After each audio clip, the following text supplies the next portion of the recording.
बात रख लिया करते थे, हमारे दिल की बात सुना करते थे। पेड़ हमारे खानदान का फर्द होते थे।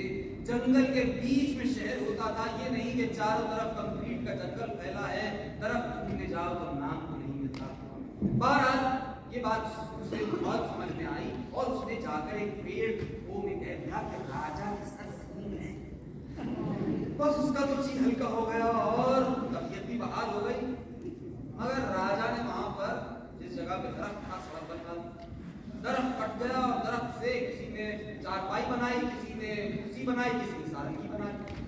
अब साहब चारपाई पर कोई मियां बीवी महज इख्तिलाफ हो तो चारपाई चरचू चरचू करने के बजाय कहे राजा के सींग सींग, कुर्सी खटपट करने के बजाय कहे राजा के सींग सींग, और सारंगी में जो गज लगे तो आवाज आए राजा के सींग सींग। ये आवाज अभी तक चारों तरफ से दरो दीवार से आ रही है कि राजा के सर सींग हैं। और अगर नहीं आ रही है तो आपके लिए वही शेर है कि महरम नहीं है तू ही नवाहाए राज का, यहाँ वरना जो हिजाब है पर्दा है साज का।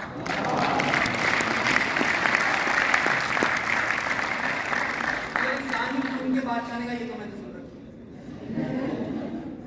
अब एक और दास्तान को दाखिल हुआ दरबार में। उसने कहा हुजूर आजिम दिलो जा से बच्चे कीड़ा हूं मैं, जरा सा कहिए कहानी सुनिएगा। तो जो जानता है वो जानता है, जो नहीं जानता वो जान ले। ये बहुत पुराने जमाने की बात है। एक था बादशाह हमारा तुम्हारा खुदा बादशाह। कहानी ऐसी झूठी नहीं, बात ऐसी मीठी नहीं। तो बादशाह सलामत के 3 शौक, एक सियारखोरी, दूसरा निकाहखोरी और हरामखोरी तो सभी बादशाहों का पति है। तो बादशाह सलामत एक दिन अपना 335वां निकाह फरमा कर तनाव कर रहे। खाने का तरीका उनका ये होता था कि तब तक खाते जब तक तय ना आ जाए। उसके लिए खास तय खाना बनवाया हुआ था। तय आदि खाने में जाकर तय करते, फिर आते, फिर खाते, और ये मामला तब तक चलता रहता जब तक तय करने के लिए उठा ना जाए।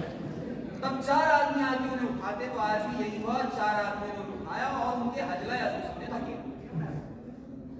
उधर स्टेज पर घूंघट काढ़े बेचारी नौजवान लड़की बैठी थी। 16 वर्ष का सिंह जवानी की रात में थे।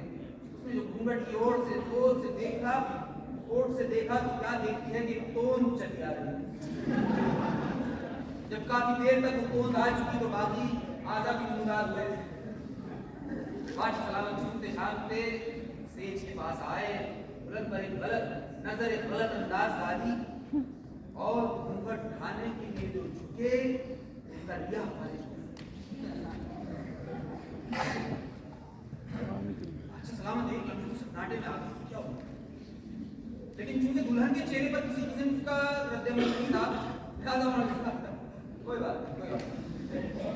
दुल्हन पर एक और नजर हवसनाक डाली और फिर दोबारा घूंघट उठाने के लिए झुके। अब की बार जो झुके तो फिर जो हुआ उससे उनकी पूरी शलवार फड़फड़ा कर रही।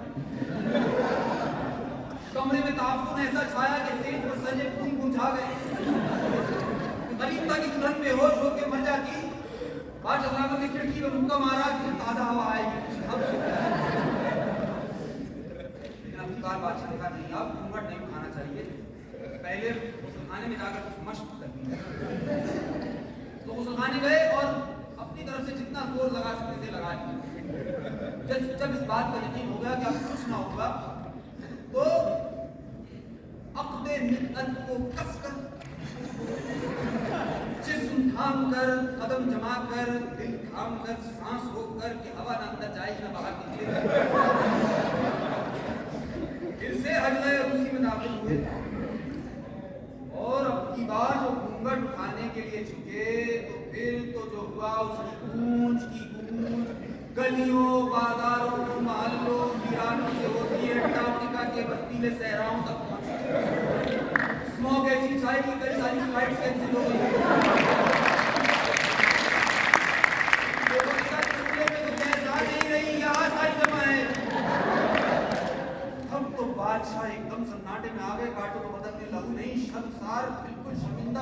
मानी हुए चले जा रहे हैं। वजीर तो आ गया कि ये हो ना हो, बादशाह सलामत के साथ मामला हो गया है। उन्हें जाके उससे रब्ता किया। उसने कहा बादशाह सलामत आप बिल्कुल फिक्र ना कीजिए, मेरे पास एक न्यू एज योगी का नंबर है, वो अमेरिका में मुकीम है, मैं आपको उसका पता देता हूँ, आप उसके पास जाइए, वो आपकी खून की कान बंद कर देगा। बादशाह सलामत ने वो नंबर दिया और सीधा अमेरिका पहुंच गया। बाद बाबा की खिदमत में हाजिर हुए, कहा बाबा बड़ी समस्या का सामना है। बाबा ने कहा बच्चा कोई समस्या ऐसी नहीं जिसका समाधान न किया जा सके। फिर बाबा ने कहा इसके लिए कड़ी तपस्या करनी होगी, और बाबा ने उसे एक चूतड़ का शासन बताया जिसे मार कर 9 साल तक बैठा। 9 साल, जहां तक 9 साल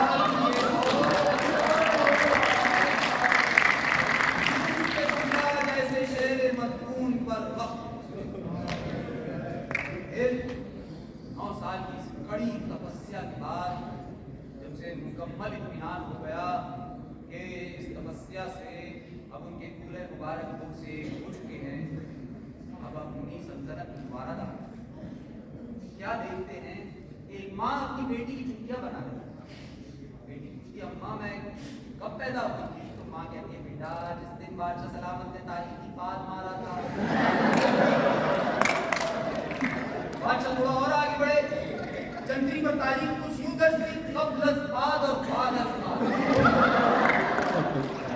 एक ट्रक गुजर रहा था, उस पर लिखा हुआ नजर आया बाद फौज।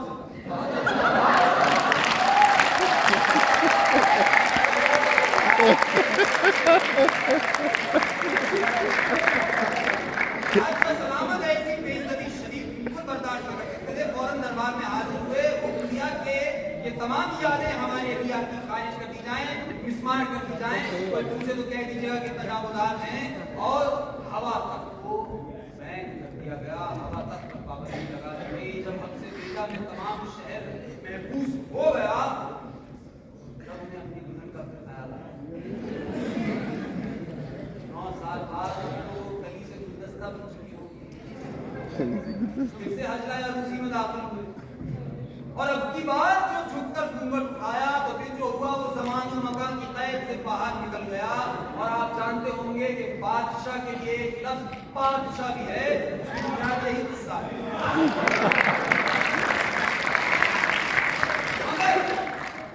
इसे सुनने के बाद बादशाह का ये अब एक से एक दास्तान को किस्सा को दरबार में आकर उसी वक्त कहानी गढ़ के सुनाता, मगर बादशाह कहता है इस तरह एक दिन बहुत चालाक दास्तान को आया। उसने कहा हुजूर जैसे आपके दादा के दादा के दादा के दादा बादशाह